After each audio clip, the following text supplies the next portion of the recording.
So my name is Christoph Storzum. I'm the VP Sales for Europe at Scality, as Fred just introduced me. So I'm heading the sales teams outside France, as we are a French company, clearly a French company. So our headquarters is in Paris. We are based in France. Our founders are coming from France, and that is specifically in nowadays times a big advantage, obviously, when we're talking about data sovereignty, especially in Europe. So today I'm having with me Niels Löwensen. Hi everyone. Pleased to meet you all. Pleasure to be here. Looking forward to give you a demo afterwards of what we do. So there's obviously more than just German speaking. That's why we are keeping it to English today. But if there are questions in local language, obviously that's possible as well.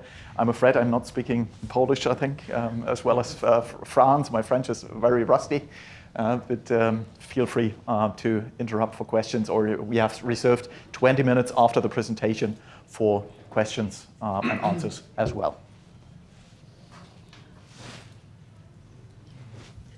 So what we have planned for the final session of you, it's about 50 minutes of presentation, which I will do on my side, followed by the live demonstration of Niels doing the live demo of our newly announced product, ADI. And give you a hands-on technical deep dive into the product itself, and then closing the session with about 20 minutes of questions and answers. So, especially if there are some people not knowing Scality, Scality is on the market already since 2009. So we are clearly still a startup, but not the youngest startup anymore. We are really field proven. With more than 12 exabytes of data deployed in the field.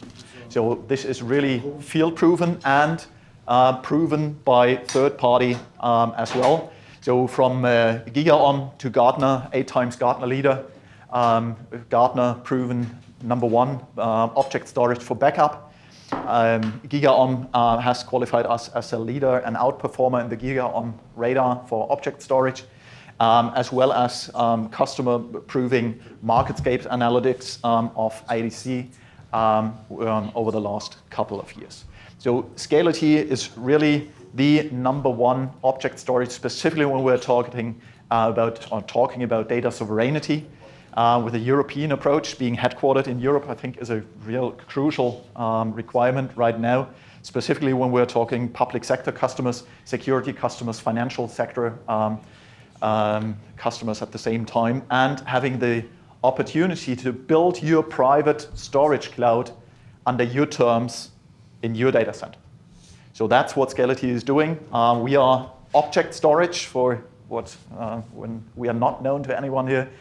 We are software-defined object storage, more or less providing the same feature functionality as AWS with the S3 protocol in the public cloud, but on-premise, on standard x86 hardware, so you control the hardware as a customer, and you control your data center and run your own software on top of your hardware, which is coming from Scality.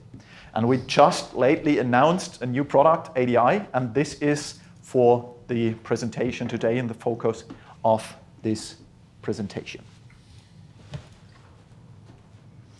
So what we hear in the market, heard in the market over the last couple of years, is obviously the data sovereignty topic, as well as starting with performance versus cost.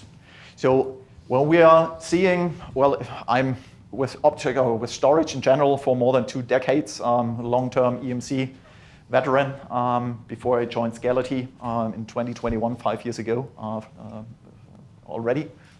Time flies. Well, it's about not only having, or there's a usual silo sprawl in there. So every time a new application comes in, a new kind of storage system is usually deployed with it for optimized performance pattern for that specific demand of an application. And fixing everything for high performance, obviously all flash is the choice in there, but this is not the case anymore, specifically when we're talking AI use cases, which I will come to in the next slides. But on the one hand side, we need extreme performance, which obviously is all flash, but there are archival use cases and everything in between, from hot to warm to cold data, which is needed. And this is what is hard to get into budget from an IT perspective. So if we are nailing everything with all flash, obviously we are killing the budget perspective, and at the same time, the silo sprawl going in for every new application, a new workload with a new storage system or reserved, even reserved capacity in there, is not giving the budget flexibility we need on the market. And obviously the power limits, but that's the latest developments as well when we're talking data center power, real electricity, is another concern which we need to take into consideration. So that old storage model has been broken, as we call it, very provocative with the AI and upcoming AI use cases, in a way that AI is not a single use case.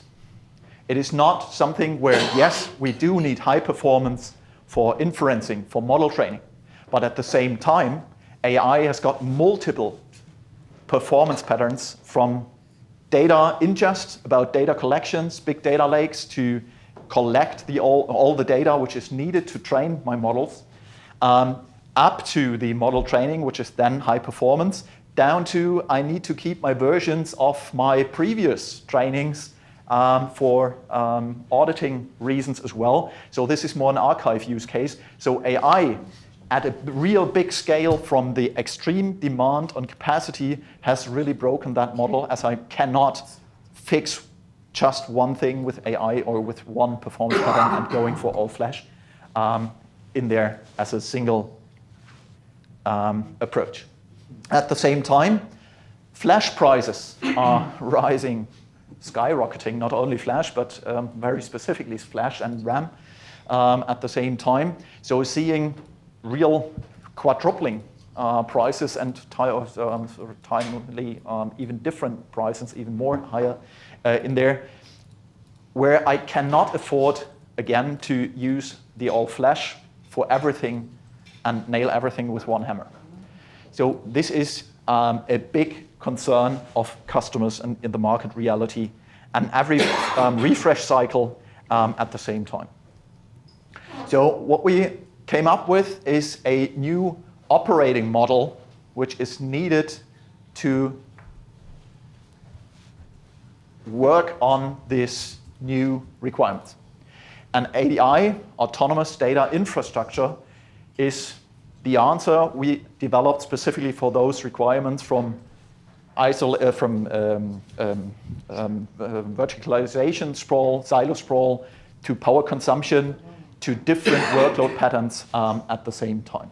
For having the data aligned to the right performance with the right protection, as we are facing obviously ransomware attack and all the cyber risks at the same time, and building the right economics at the right stage of your data lifecycle as the answer. So this is driven by 4 technology pillars, which we think are crucial enabling this new, sorry if I'm standing in front of you, this new demand for a flexible infrastructure underneath. So this is on the one hand side multi-scale, which is clearly a Scality advantage since the beginning.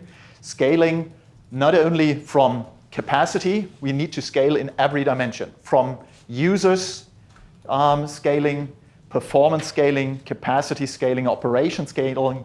No dimension is nor needs to be the bottleneck of your environment going forward to address the future demands of your environment as well. We are delivering at the same time cyber resiliency into this operating model as well, with a hardened environment and a software appliance in our Core 5 model, securing all the way, not only from the API layer down to the storage layer, everything encrypted, everything hardened, and as a single software appliance on your standard hardware. With AI Connect, We are connecting KV cache use cases. We are delivering microsecond latency, even on an object storage. And that's, I think, the main advancement which we are talking about. That object storage is not only about cold storage, about archiving, which everyone usually thinks about object storage. With the new developments in object integration with NVIDIA, the direct connection to the GPU direct, to the full spread up to obviously cold integration as well. And all with AI integration with Guardian. Guardian is our AI driver, co-driver in that storage system, enabling automated management of the system, automated analysis, and potential intelligence already hindering any defects of the system and misconfiguration, which is identified as a predictive maintenance approach underneath, and enabling MCP connection for external AI connection as well for autonomous data placement and management of the system. So let me get into the details under the hood. What is Scality ADI? Scality ADI is starting from a customer perspective with Guardian Intelligent Operations layer. So this is the layer, as I just introduced, for automated analysis, predictive maintenance of the system, automated management of the system, and having the MCP connection into the customer's original AI agent infrastructure they are delivering as well, for ultimately giving autonomous management of a storage system and deeply integrated in the AI workflow of the customer.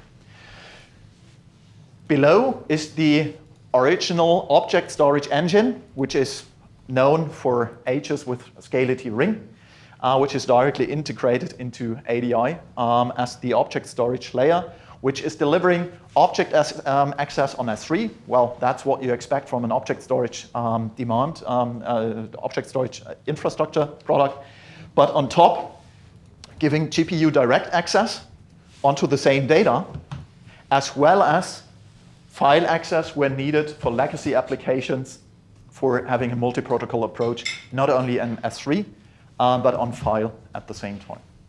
And that's new for Scality ADI compared to Ring as well, based on Scality OS. So we are bundling the storage product as a software appliance coming inclusive of the operating system, so that there is no patch management of the customer needed anymore on their own OS, but it's a software appliance fully managed by Scality and hardened by Scality at the same time, which is delivering even more security features in cyber resiliency and the Core 5 architecture underneath. And obviously everything is built on the infrastructure layer, which is usually on-premise, but which can be built in public cloud as well, or across public cloud and private cloud for a hybrid approach at the same time. So if you as a customer want to deploy your own private cloud storage in your own data center, running the S3 as a service for your company or for your customers as a multi-tenant system for service providers, which is the ultimate target or the root of Scality, addressing service providers at large scale. And having a hybrid approach with aging data, lifecycling data into public clouds as needed, or for delivering the data as near as possible to the end customer, where this is needed, for example, for media workflows. And this can be managed everything under one namespace with Scality. So, do you provide for intelligent tiering, especially when it comes to S3 usage? Yes, there is tiering included as well, tiering workflows included, specifically when we're talking Guardian as well, and tiering between making use of standard tiering features of S3, for example, to tier data from a hot tier to a colder tier, and vice versa as needed, so you can lifecycle your data as needed in the lifecycle. Okay, Yes. thank you. So what we are well known for is obviously this warm data tier, where we are providing a sovereign cloud in your data center on standard HDD combined with flash for metadata and speeding up and for having higher performance, access performance on HDD data, but an economical way of scaling data for large capacities. What we are introducing with ADI, Scality ADI, is an additional hot tier, which is S3, standard S3 over RDMA, connected as a GPU direct data path for providing hot data into specifically AI use cases and GPU direct access. So what would be the I/O or throughput? 300 gig per second or something? I do have some slides on that one later. Okay, cool. Let me delay that question. Looking forward to that. Yeah. So this is usually done with QLC or SSD infrastructure underneath, but standard S3. So when we are seeing historical developments, so S3, the Amazon Express One Zone, thank you. I was just missing the term. Express One Zone is a stripped down protocol development of S3, which Amazon AWS has developed in the past, and this is something which we have met with our own proprietary protocol, sproxd underneath our AI Connect protocol, which we are using now for AI Connect as well. So stripping down the heavy metadata overload of S3 to the really needed, what is needed for my term, specifically when we're talking RDMA and an isolated InfiniBand network. So we can strip down some of the features which is not needed in trade-off for high performance. And this is specifically true when we are talking about extreme access, performance access, where we are getting down into the below 50 microseconds latency with an object store, which I think is really a revolution when we're talking about object storage and performance access with below 50 microseconds latencies for delivering the data to the GPU direct. Where does the software run? Does it run in a container on a server, or is it an operating system?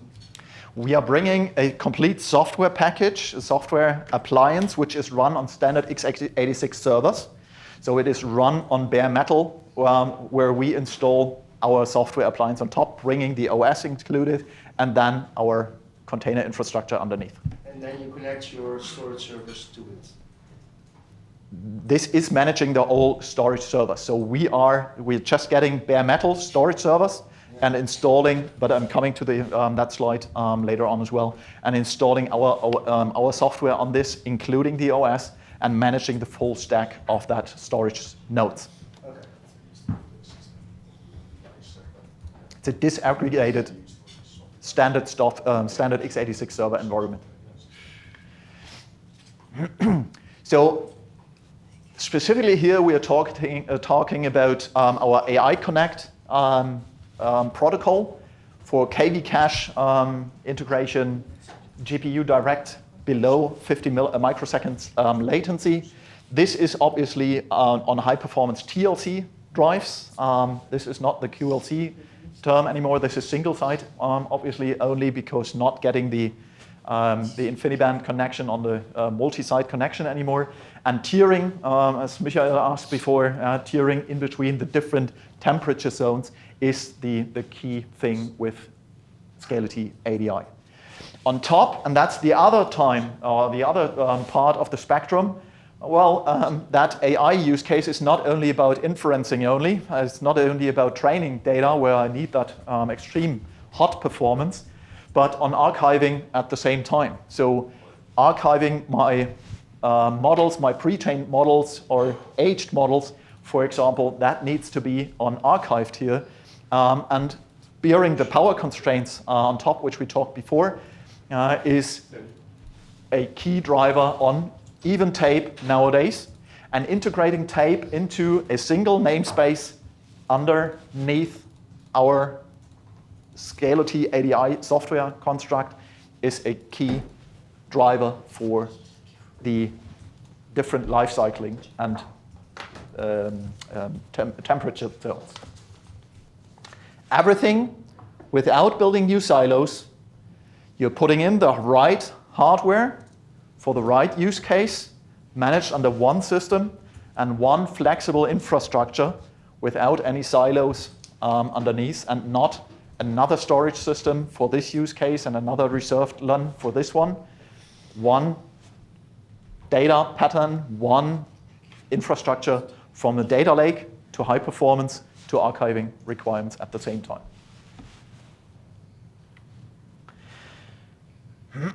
So use cases for this is obviously AI, both for the core as well as the edge, because we are not only having a product for the core infrastructure where we're building the huge data centers, and we are talking about with ADI right now, but at the same time, edge use cases for AI use cases as well, where we need to be as small as possible. So our Tesca product, which is not the focus for today, is a perfect use case and product for combining use cases where we install AI use cases, for example, for computer vision, the software, the NVIDIA VSS software included on one infrastructure, on one server, having GPUs integrated as a single box, our Tesca plus AI concept, single box for edge locations, and that combined with the high performance and big data requirements of your core data center with ADI. So having the data collection and ingest and preparation on your big data lake, on usually warm tier, I would say, going forward to moving the data into the hot tier for training and RAG use cases, retrieval augmented generation. Then obviously you need your running infrastructure AI use case for inference, and keeping the KV cache active, tiered into object storage now with endless scalability delivers absolutely new approaches to how to run an LLM or my AI use case in general, where if you are talking to an LLM language model chatbot, returning to your laptop and 30 minutes later, obviously they have not kept that data in the KV cache for the high performance and high costly parts of the GPU, but tiered that onto an object store directly integrated with NVIDIA and the software integration we have delivered to the NVIDIA libraries in there. So the status of that chatbot can be migrated to a different GPU instance, but accessing the same KV cache on our object storage under high performance below 50 microseconds access.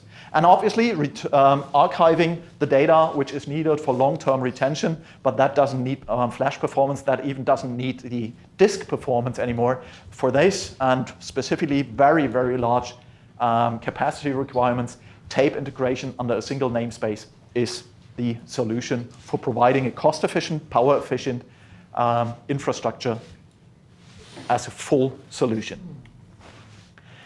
Use case number 2 is about cyber resiliency and ransom-ready operations. Our Core 5 model ensures that the full stack of the infrastructure is secured against ransomware attacks.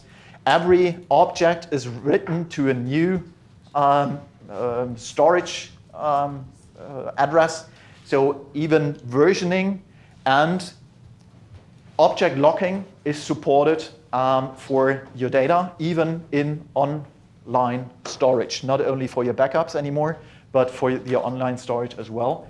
And proven throughout the full stack, not only from the API level with S3 integration, object lock and everything which comes with S3, but underneath the data level with encryption, multi-factor authentication, from a security perspective to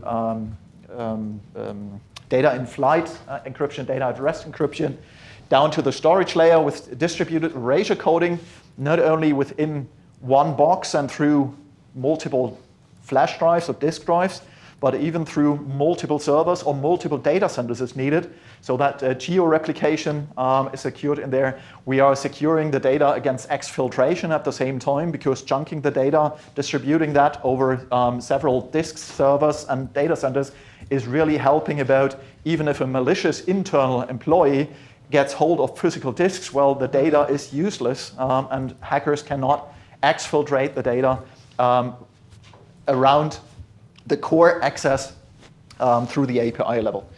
And underneath the new Core 5, well, as a software appliance now with Ring as well, which we have delivered in Ateska since 4 years already, is now ready with the Scality ADI product as well. So an hardened OS, intrinsically immutable, stripped down to the bare minimum from an OS level, so that even a spoofed admin and root access cannot tamper your data underneath. And use case number 3, obviously, data sovereignty. So you're building your own data sovereignty cloud on-premise on the customer terms in your own data center on your specific hardware. So you're not locked into one vendor hardware, but you can even mix and match different hardwares of different vendors at the same time, different generations of hardware which can be included. Obviously, need to match your performance requirements. But besides that, you've got the full flexibility of standard x86 hardware for driving down the cost, specifically when we're talking large capacity requirements, and deploy anywhere from your data center to even virtual environments where this might be needed. And long life design, specifically when we're talking about hardware prices nowadays, the usual span of the hardware used underneath Scality is about 7 years. So really using your investment in hardware for a long period of time. Specifically nowadays, even more customers in the projects I'm discussing with customers is, can I reuse existing hardware because I don't get hold of any hardware for the next 6 months?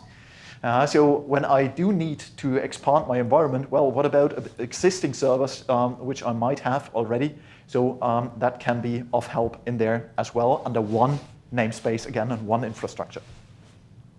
And one very important point as well when we're talking about sovereignty is open code. So building trust, not only as a European company, we are opening our code in an open code model. So that's not open source, but open code with existing customers, and customers can not only review the code and really want, when we're talking about security customers, public sector customers, financial services customers, they really want to have a look at the code that there is not any malicious thing in there when they are trusting their life on it with their data. So they want to have open code and even can contribute to code, submit it to Scality, and we might decide for including or not including that feature. But this is an option specifically when we're talking about contributing code from customers.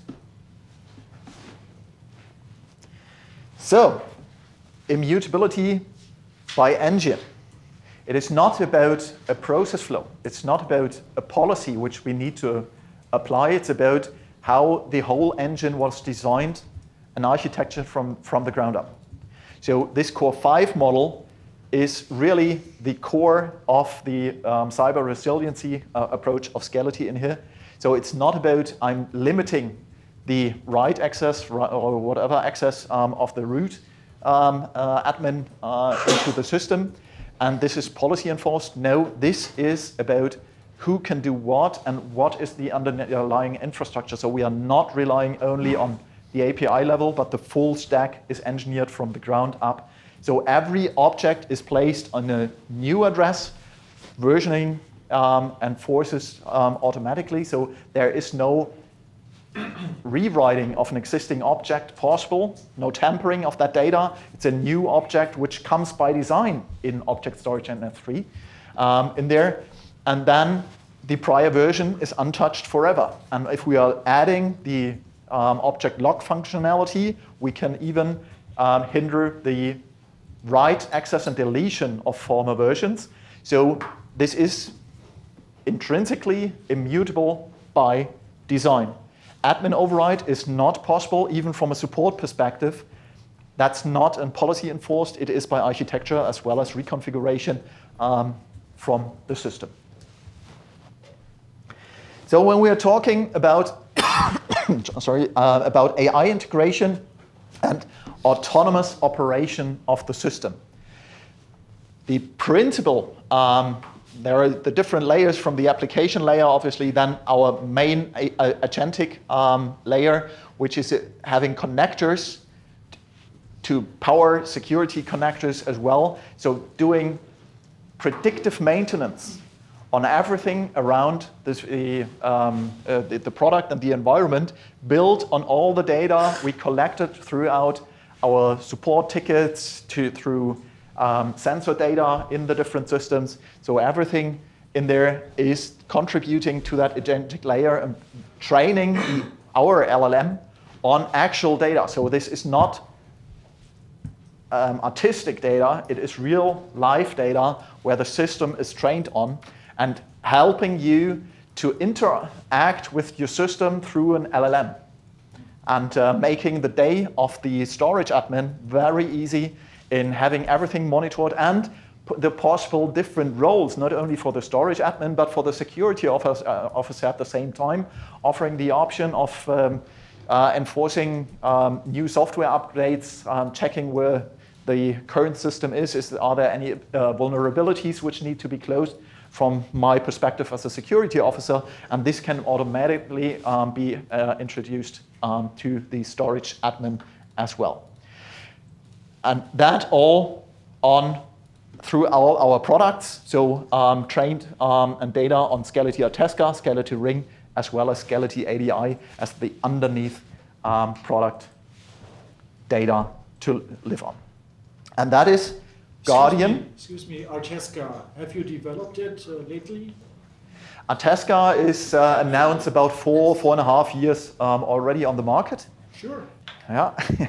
So Atesca, just a quick side note, not interrupting the flow too much, but it's a quick note. Atesca is the easiest and smallest object storage on the market at the same time. So we are coming, obviously Scality was targeting the very big service providers.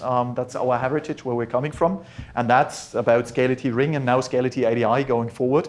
So the real big capacity environments, we've got exabytes and exabyte customers, hundreds of petabyte in single installations, in single environments out in the field. While Atesca is the smallest object storage on the market, starting with a single node if needed, obviously no high resiliency in there, or a 3-node, 6-node clusters to scale up to about 10 petabyte of capacity. But very easy and GUI driven and optimized specifically for backup use cases, but not only. But that's the main target we are targeting Atesca, having integrated wizards into Atesca for very easy plug-and-play installation. And this ease of use obviously is integrated into Guardian as well, having wizard-driven optimization, for example, for Veeam, for Commvault in the cyber resiliency space as well. But getting back to Guardian, Guardian is our LLM and own Scality AI model, which we have trained on all our products and giving you the chance of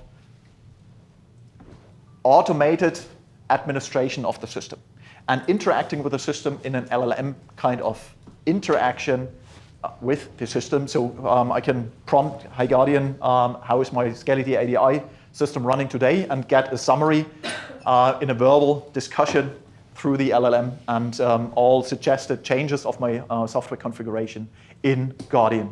At the same time, we are limiting Guardian with hard enforced guardrails so that every change of the system needs to be approved by a human or your agent of your choice as the customer for being integrated or integrating your storage layer into your AI environment overall, and your own agents can connect onto Guardian with the MCP protocol in there. But when we're talking Guardian, we've enforced very hard guardrails for now. That might change in the future, but for now, every change on that production system needs to be approved by a human or your own agent and integration, which you have deployed on your own terms as a customer.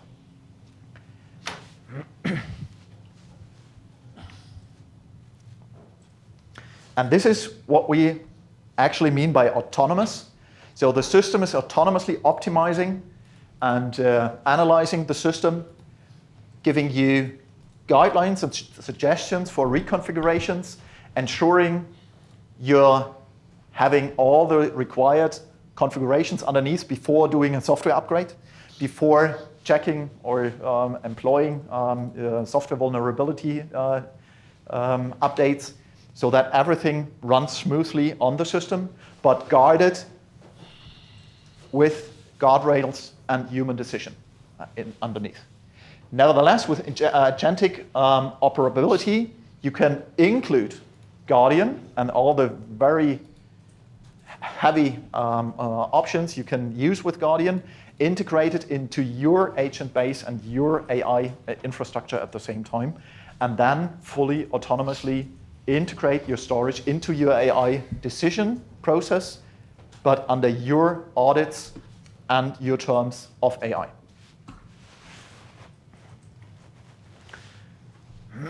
So this is obviously with a proof of the company in the market.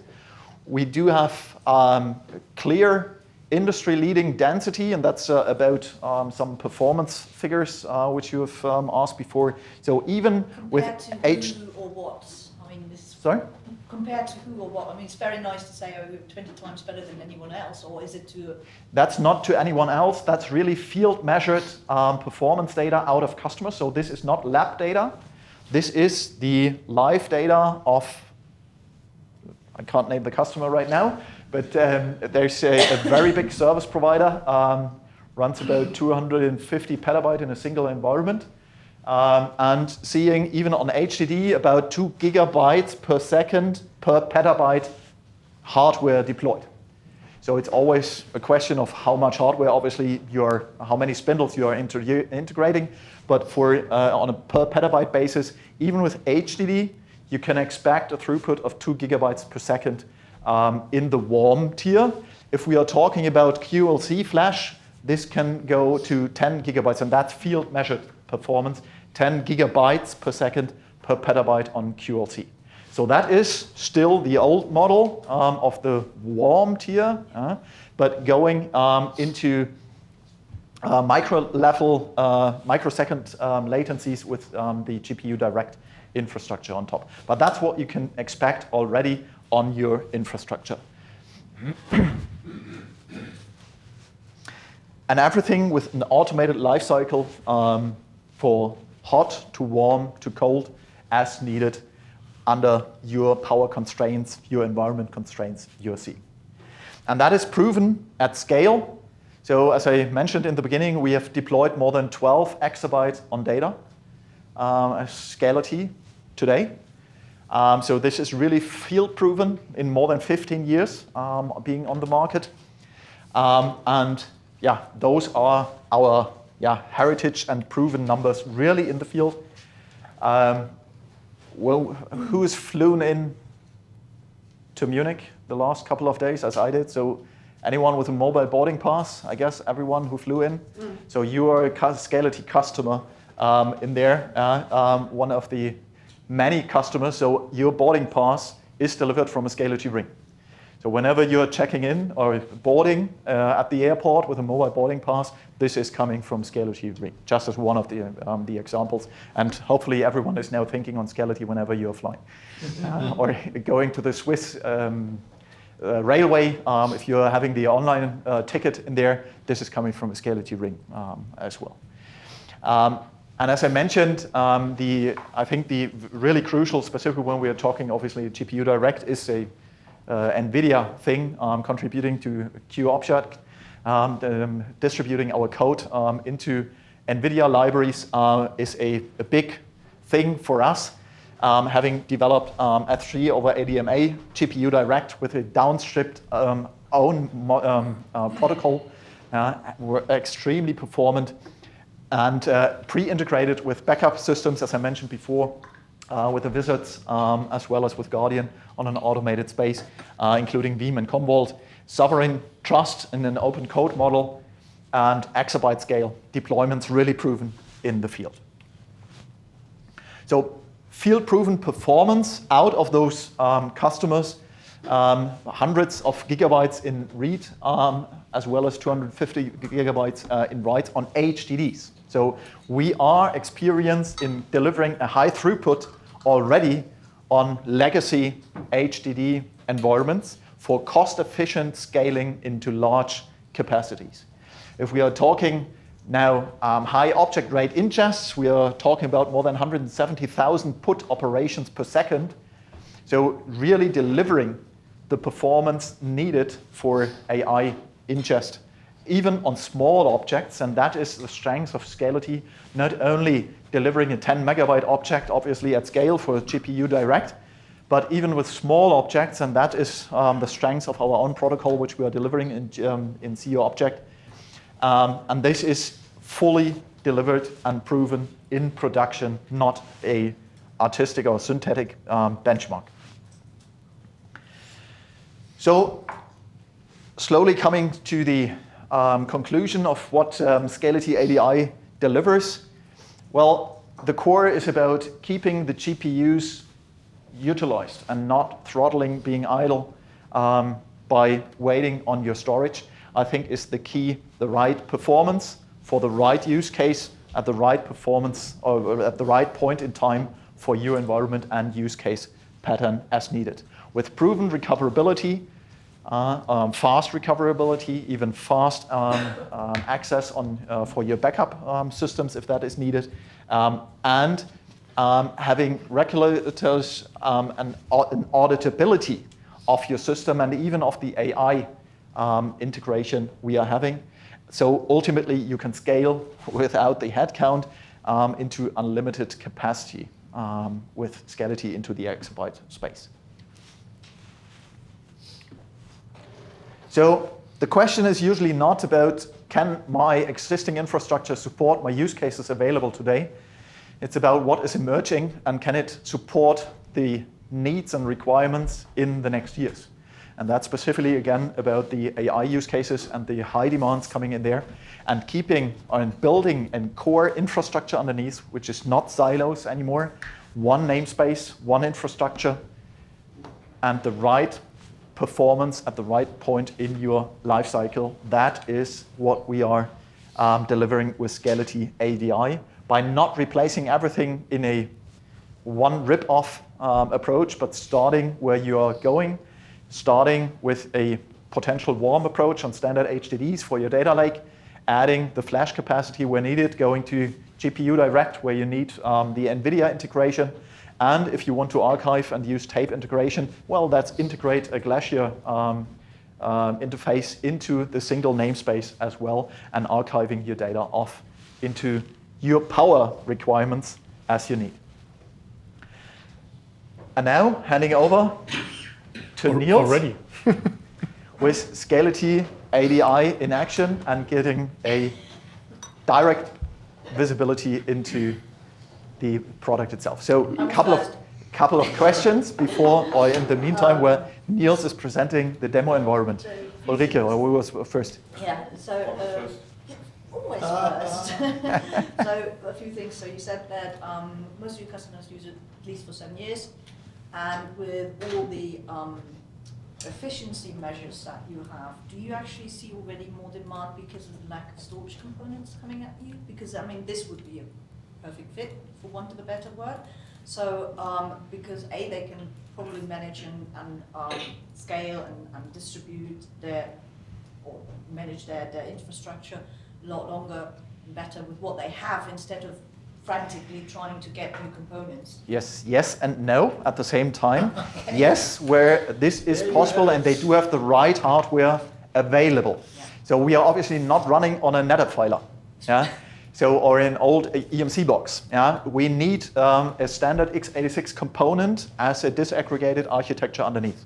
So, but having different servers available of different hardware vendors, different software generations in there already, yes, this is the regular Scality customer overall. We do have even old customers migrating now, I think, I don't know how many hardware generations, but at least 3 vendor migrations underneath. So the beauty of that software construct, software-defined storage, is exactly what you just mentioned. Once in that flexible infrastructure, you don't have to do a forklift upgrade anymore.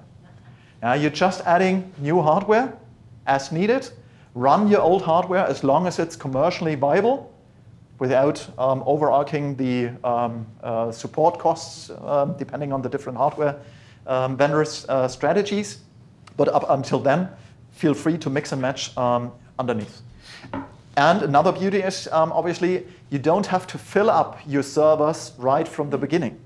So when you do have bigger servers capable of housing lots of disk drives, you just fill the minimum of 12 drives or 10 drives with Ring as the starting point and just add more capacity as needed throughout life. So specifically nowadays, this can help customers for getting the components what they need now and potentially upgrade in 2 years' time, and they don't have to plan for an hardware appliance right now, which is fully populated for 5 years. Yeah.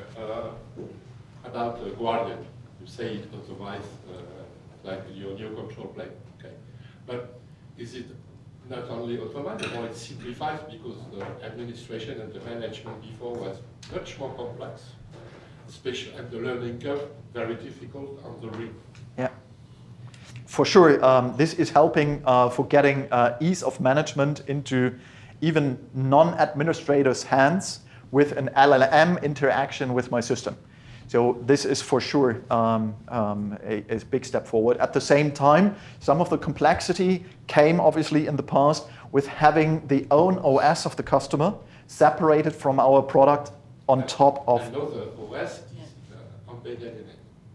Exactly, and now it's fully integrated. So it's Scality OS. Obviously, there's a Linux underneath, yeah, but Scality OS completely integrated, patched in one single software update. So this is helping a lot for ease of management. Because of the erasure coding that you're using, there was always, when you had a server in the cluster, a penalty on the rebalancing.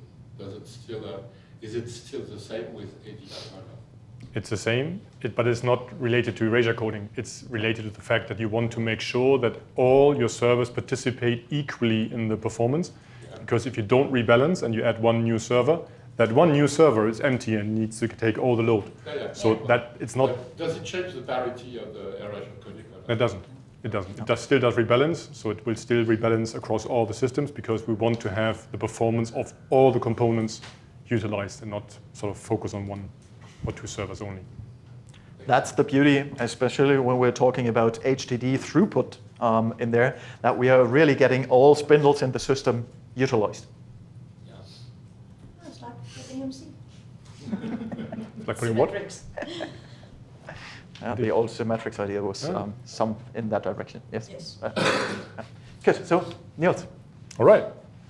So I picked up a few questions already. So what you're wondering about, and hopefully I can address some of these with my little demo. So here we have our ADI system, and I'm focusing now on the data management part, so on the part where you actually interact with the data.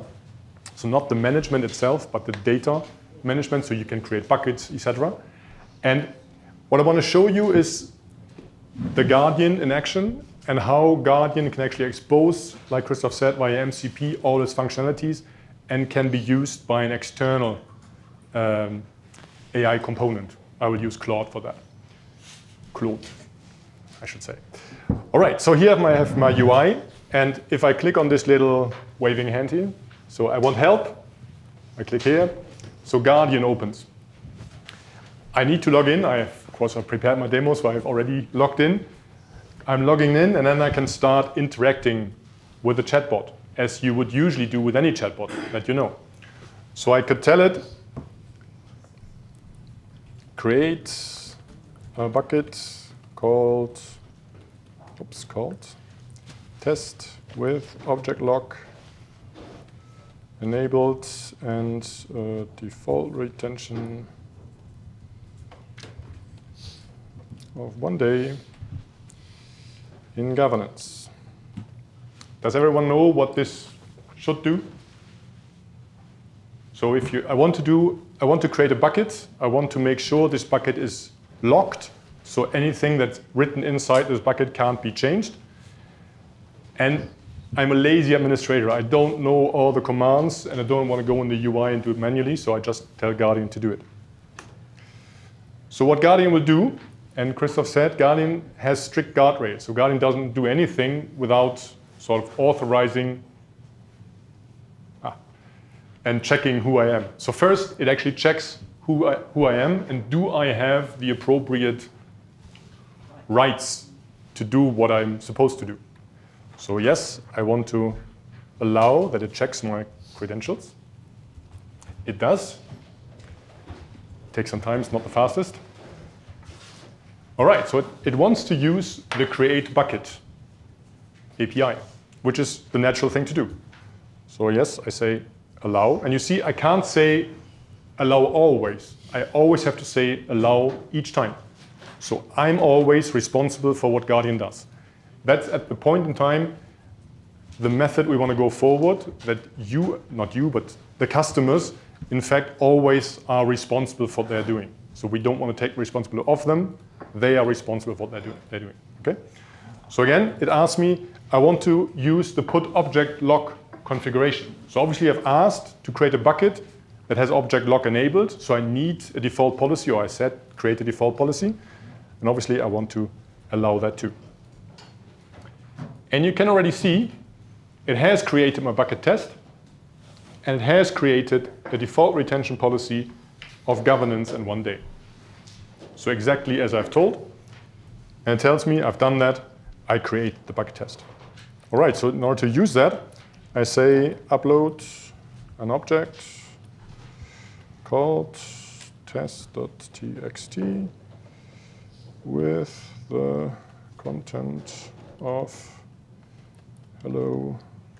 Oops, hello. It's hard to type here. Can you read that a little louder for everyone? I think it's Yeah, of hard course. to read. So I'm saying upload an object called test.txt with the content of hello Scality. If I could type properly. Scality ADI to bucket test. So I want to upload an object so that this object is, that this bucket is no longer empty. And again, it will ask me, am I allowed to do this? And the call it wants to use is put object, obviously, if you know what you're doing. So I'm allowing it. And it will upload an object called test. And you will see that also my policy for this bucket is applied. This object is locked in governance until tomorrow. So now nobody can actually delete the object. That's not quite true. In governance, somebody with the appropriate permissions can still do it. If I sort of lock an object in compliance mode, nobody could. Not even we at Scality can. But for the demo, because I want to get rid of the bucket afterwards, I can't do this in compliance because then I can't remove it. Okay? So that's rather simple. So I created a bucket, I uploaded an object.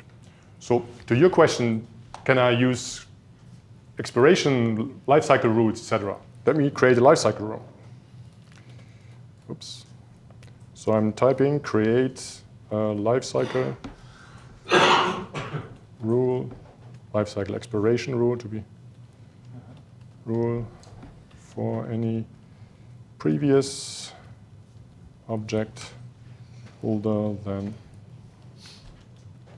7 days. But before you're submitting, there's another allow waiting for you sorry? to upload. It has uploaded already. So. Not so easy. Ah, Not everyone can do that. obviously. Takes a well-tested engineer to do so. Yeah. All right. So what I'm trying to do now, or telling Guardian, is to create a lifecycle policy that should expire all the objects that are older than 7 days, if they are a previous version. So as you probably know, in S3 you can have version buckets, and if a bucket is locked, it will always be versioned. So when I upload an object with the same name, I create a new version. If I delete an object, I create a previous version, etc. So if I want to get rid of the old versions, I need a lifecycle expiration rule. And so we do exactly as AWS says, and use these kind of rules. So I allow to create that. And I don't know, as I said, that's the beauty of it. I don't need to know how this is done. I can just have a conversation with my chatbot, and it does everything for me. Yeah, it's a bit picky today. I will create. What's that red stuff? Empty bucket. Yeah. So it has created the lifecycle rule. So if I go here, it doesn't open this automatically in the UI. If I go to lifecycle, you see there's a rule here. And if I open that rule, it's actually enabled. It goes for all objects, and it does expiration of the current version. Oh, that's interesting. I did say previous version, didn't I? No, I didn't say previous. I said create to expire objects older than 7 days. So I didn't say previous. That was me. That's on me. Okay, so it did what I told it. So that's what AI is supposed to do. It should do what I told it. Okay, so it created the rule. And I could create a replication rule. I could create a transition rule to another location, etc. Okay? So as you've seen, this is all our own Guardian with all the guardrails, where it does always ask me, are you sure you want to do this? So now, what I'm going to do is I'm going to use my own company AI tool, which in my case, for demo purpose, is Claude. I have connected Claude already to our MCP server. So Guardian exposes all its functionality via MCP, so Message Context Protocol. So it gives all the capabilities it has to the outside. You can address it via an API. And Claude can actually use it using an MCP relay. Somewhere you see it here. So Claude uses an MCP relay to actually get to that. And now I can say, create an object called index HTML in bucket test with hello Scality ADI, in bright purple on centered on a light purple background.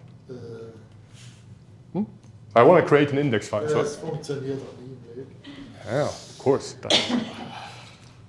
Okay, so what I want to do is I want to create a file. As you know, S3 can be used as a bucket website. So you can actually have a bucket operate as if it was a website. So what I'm going to do is I'm going to create an indexed HTML file, and if you open that HTML file will actually say, hello, Scality ADI. That's the idea. Okay, so it has been created. If I go and, because in every good cooking show... does not ask to confirm the operation, because cloud is good point, I forgot to say. Because I've done this before, I told Claude to accept everything I do. So if you know Claude, when you do something, it will always ask you want to do this once, always, or never. So I always said, always do this. Sorry, good point. Thank you very much for paying attention. That was the whole point of showing this anyway. Testing us. So it didn't ask me because I'm We're going to charge you. Yeah, I'm. And it's on Guardian is only limited to operational, or you can also use monitor. I will show you monitor after. Okay. So here there's just the operation part. It's like I'm a lazy user, and so if I complete this, I have here my link to my index file, and you see it's probably very small. You see access denied. Why is access denied? Because a bucket by itself is never world readable. So what I need to do, and I would need to tell Claude, is to actually make my bucket test world readable using a bucket policy. And again, it will not ask anything because I've done this before. And because I trust Claude, he's a French guy. Bake it for 6 seconds. Yeah. It was under the table, under the... It's cooked. No, it was baked. Oh, cooked, yeah. So It's cooked. Yeah, it's cooking. It's cooking, it's baking, it does things all the time. And now if I refresh the page, because now the bucket is world readable, I can see my hello Scality ADI. Isn't that beautiful? 100 points. Indeed. And then, of course, because I'm the nice guy, I want to sort of get rid of all the stuff I've done in my demo. I tell Claude remove on an empty bucket test and remove it. So what Claude should actually do is use the bypass governance retention flag to actually delete the objects, and once they're deleted, you can delete the bucket. And this obviously I haven't done. You see, now it actually asks, do you really want to do that? And now this time I said yes, I didn't say yes always.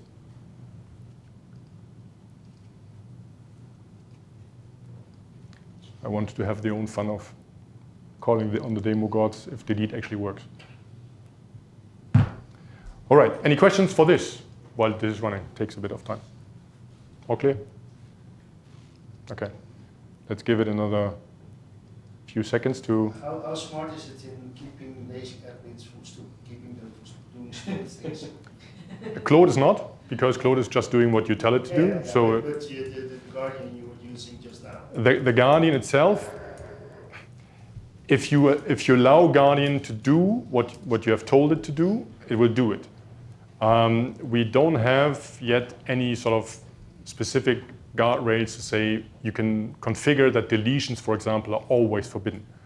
That's something that we are looking into, because that's again a restriction of what you want the user to be capable of. Some users will want to delete stuff and will want to use Guardian to do so, others will not.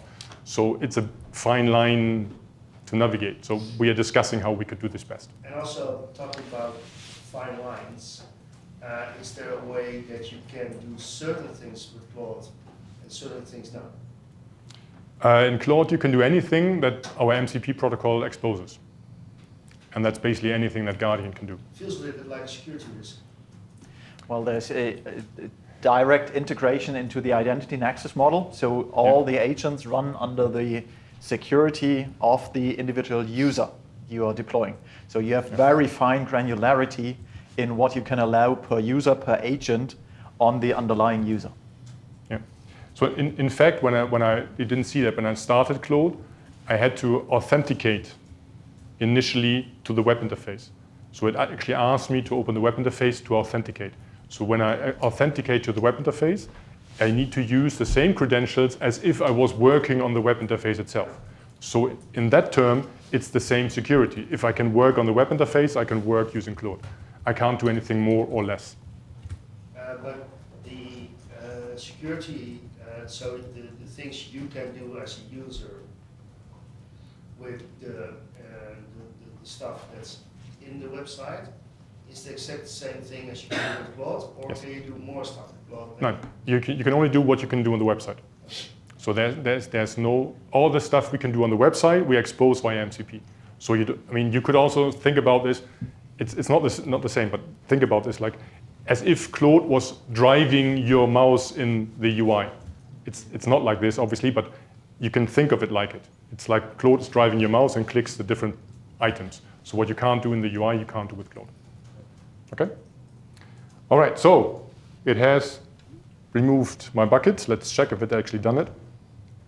But for you as a user, from what moment do you use Claude and what moment do you use Guardian? If I want to sort of really automate things, for example, because I trust Claude and knows that it knows what it does, and for example, write scripts in Claude, I would use Claude. I can't do scripting with Claudian. That's not possible. Sorry, I can't do scripting with Guardian. Claudian. Guardian. I'm mixing things. Okay, so yeah, exactly.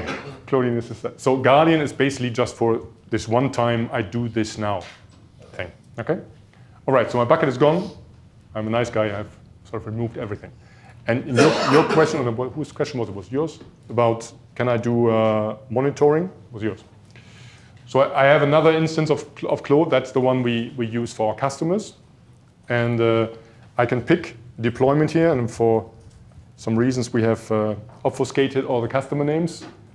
And I selected just one randomly. So here you see Claude is telling me there is something with this customer. So I'm clicking on show me the health. So I'm already in a process of, what's going on with my environment. And after Claude has thought about it for some time, it gives me these kind of vitals. That's the concept we're using, kind of a vital score. So everything on our screen seems fine. Alert seems okay, I have 80, but capacity has a problem because it's below 80, it's 50. And it also tells me that this is a problem. So I can ask it, what is the reason for my capacity score?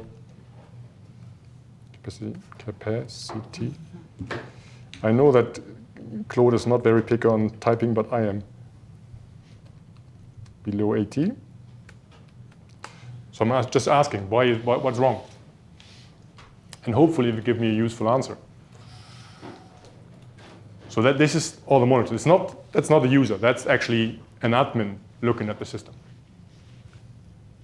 Okay, so it tells me that there is something about my disk capacity use ratio, so how much capacity I'm using. It's hard to read, I guess, from right there. It's so small. Yeah. Can I make it bigger? Not really. So it tells me about disk capacity ratio. That's having a problem. So what I can do is, I can just tell it, show me the disk capacity ratio, use ratio, sorry, for the last 30 days. So this is what I would usually do. I would go into the classical Grafana tools and check all the graphs that we have. I don't need to. Okay, so I can all do this from this conversational chatbot. And it should actually give me a graph, perfect, about how my disk capacity has evolved over time. And it tells me that it has actually increased from 66 to 75 in the last 30 days. So if I continue with this, I will probably have very shortly my system filled up. Hence the alarm is sort of set up or the score is low. Okay, and then of course I can use it further. And I can even ask it questions like, what is the procedure in Ring to, I'm asking about Ring because Ring is the underlying to expand with a disk. I can actually ask about things that are written in documentation. So if I don't know how to do this, I can actually ask it for advice in the documentation, and hopefully that's going to work. All right, so it actually shows me the procedure, what I should do to expand with disks. So I don't need to go into documentation and find out, where to get this stuff. If I know I can put some more disk in the system, I can just follow this guideline. So it's pretty easy, and it streamlines the way I can manage and monitor my system. Okay? Make sense? I have 10 minutes more for questions. Anything else you want to see? You feel you haven't seen? You would like to ask? Don't be shy. We are flabbergasted. I assume you're tired after this long day. That's probably more. In a good way, yes. Yeah, of course. Yes, absolutely. I think there's a question. I was wondering about the coloring you used for the numbers you showed for the system health. Yeah. And you said 50 was not that good. And it was like I think it was black or something. In red, this one? That's right. Okay, this is just it's supposed to be red. On my screen, it's red. okay, because when I look from here, it's like grayish. Yeah, no, it's red. So in fact, you see here, some vital scores are below 80. So for us internally, 80 is the value that's still good, and you don't need to worry. Anything below 80 is you should pay attention and look into it. That's how we sort of designed this. Okay. So it should be red. In fact, on my screen, it's red. Okay. I have a question where it's completely different. Perfect. Different area. So if you can't answer it, I'll probably keep I'll probably have to ask Jerome or something. You just recently announced a partnership with Biomemory. So do you know anything where this is going? Nothing that I can say. Yeah, that's the DNA storage Yes, DNA topic storage. underneath. I don't know where to get around here. And it's also a French company, which obviously makes sense for Scality. Yeah. And if I was nasty, I would say Jerome knew someone who knew someone. So yeah, but he can't. I mean, because it's really the first step. Excuse me? Behave yourself. Oh, come on, it's almost 4 o'clock. So we actually announced a couple of partnerships right now. For example, with Samsung about next generation flash capacities and drives, which we already have in production in test environments for testing real huge capacities going forward in there. And DNA storage, I think, is one of the next things going forward when we are talking about, well, the spectrum on that side before, on the long archive to keep data relevant and correct without data corruption in the long run. So that's the idea ultimately with DNA storage on high capacity, secure storage without any tampering and bit rot issues. Sounds quite interesting. I'm really happy to look into that. And then that's probably, as you said, this is the, does your environment support what's coming next? Yeah, exactly. And this is what we are looking in. We're looking into the same time these kind of new technologies are right on glass. Yeah, yeah. So ceramic, there's also exactly. starlight. So there are a lot of different technologies coming up that are trying to solve the data storage problem in one way or the other. And the beauty, as you said before, of software defined is you can integrate these, and you don't need to build another silo that's completely separated for it. That's the nice thing. Awesome. Anything else? Any other questions? We do have another 15 minutes, right in time. The drinks will still be there, even if you ask more questions. You don't have to. Sorry? Is there more drinks?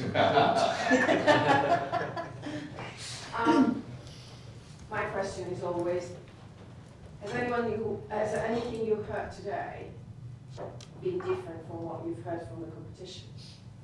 Has anyone addressed similar topics? But nobody else is talking about AI. I mean, this is completely new for me. Has anyone taken a different stance or something that doesn't quite match up?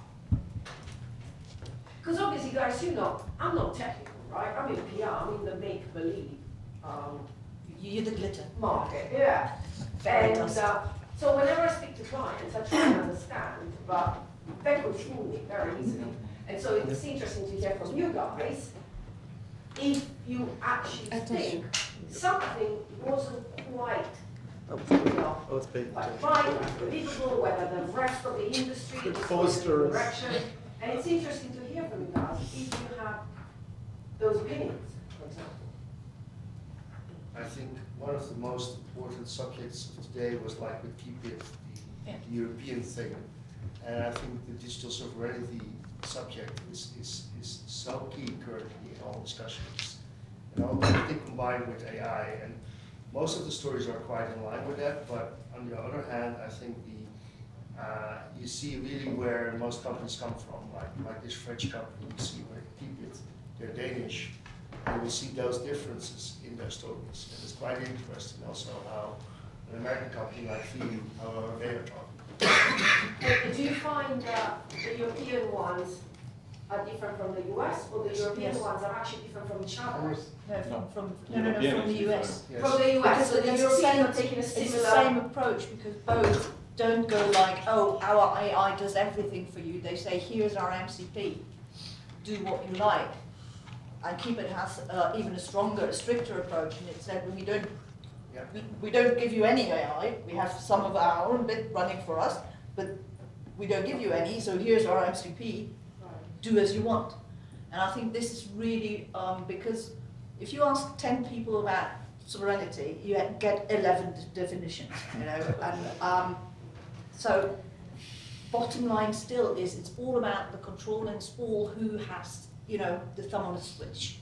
And that's something that people still have to get to grips with, and I think it's also People as vendors or customers? But the customers, because, and that the vendors are not helping, not always, and no offense, Because you have, all of a sudden, it's a mushroom thing, they pop up, you have so many solutions, and everyone says sovereign. And please, whatever a US hyperscaler says, oh, we have a sovereign cloud, stop. You have to stop them right there. It's not working, okay? And do you think that American companies then are at a disadvantage if they try to sell in Europe? Yeah, because there's still gullible people out there, I'm sorry. If I could add something about Sure. sovereign, it's when you hear this word now, it's just more or less bullshit. Because what we should talk about, it's about risks. What are the risks that are under this? So is it technical risks? Is it geopolitical ones? Is it dependencies one? So Financial ones as well. Yes. Political. And when we don't talk anymore about sovereignty but risk, everybody can say, okay, it's acceptable or not. That's exactly the point in all discussions around data sovereignty. Yes, data sovereignty, I would say, is the umbrella for exactly that discussion, because it's really about my risk and my risk acceptance of, do I use a public cloud? Do I use a software as a service which is not run under my control? If that is fine and I can accept that and know where they are storing my data, that's fine. But if I do have data which should not go out of my data center because I want to have the control of it, and my life is depending on my data, then it has got a complete different approach to how do I set up my infrastructure. While having the flexibility of cloud and the security and risk dependency at the same time, that's the balance we need to take. And that's what we are offering from our perspective with Scality, having the flexibility of a cloud storage, but on-prem, under your terms, under your governance, and even the flexibility of employing the proper hardware which you think might be suitable. From a Chinese Huawei hardware to even a European pyramid produced in Germany hardware, so that we are building a full sovereign story if that is needed.